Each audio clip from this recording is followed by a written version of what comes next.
ఎప్పుడైనా నువ్వు ఈడికి వచ్చినప్పుడు అంటే పాము కనిపించడం కానీ ఏమన్నా ఇట్లా ఎప్పుడన్నా దేవత కనిపించడం కానీ ఏమన్నా అనిపించిందా? మనకి దేవత మన నీతిగా ఉండాలి బిడ్డ. ఆ, అది నీళ్ళు ఇట్లాంటివి మనం దాగద్దు. నీతిగా ఉంటే మనకి దాని మీద కనపడుతుంది, పులి మీద. ఓకే. లేకుంటేనో నువ్వేమన్నా మొక్కు బిడ్డ ఎవరు లేదని చెప్తాను, చెప్పేది కాదు. కానీ మనం మొక్కుతావా, ఈ బెడత తల్లి అని మొక్కుతావా, మొక్కి ఏం చేస్తావు, పెట్టకుంటుంటావా? ఇంత ఊనుగారు ఉంటుంది, ఇంత తెలుపు, ఈ బొట్టు పెట్టుకుంటుంది, ఇట్లా ఉంటుంది చూడు వెనకట. అవును, ఇట్లా ఊపేదా? అవి పట్టుకొని వచ్చి ఇట్లా గమట్ల నిలబడి నిజానుగా కనపడుతుంది. అబ్బా ఇక నీకు తెలియబడుతుందా? అబ్బో నీ బాంచం తల్లి నేను పెట్టుకుంటున్నాను మొక్కుతావు, గంతే.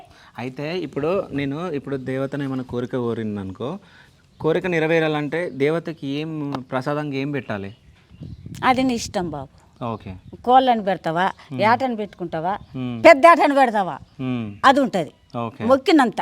పెద్ద ఆట అంటే నువ్వు తెలుసుకో, అక్కడ పెద్ద ఆట అంటే అక్కడ ఆరం తీసుకుని వస్తుంది, వచ్చినాకనే ఊర్లోకి వస్తుంది, అంతసేపు రాదు బిడ్డ.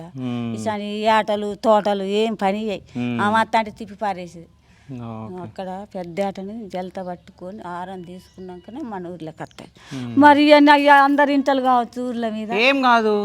ఇప్పుడు దేవతలందరికీ ఇది ఎంత ఉంటది కదా, అప్పుడు బాబు చెప్పొద్దు అనడం ఏంది? ఎందుకు ఇప్పుడు ఏమన్నా ఊర్లల్లో, ఇప్పుడు హైదరాబాద్లో కానీ ఎక్కడైనా కానీ దేవతని అంటే స్థాపించినప్పుడు, అంటే ఒక దేవతని నిలబెట్టినప్పుడు గుడిలా, సో అప్పుడు అందరూ కులాలలో ఉండాలి.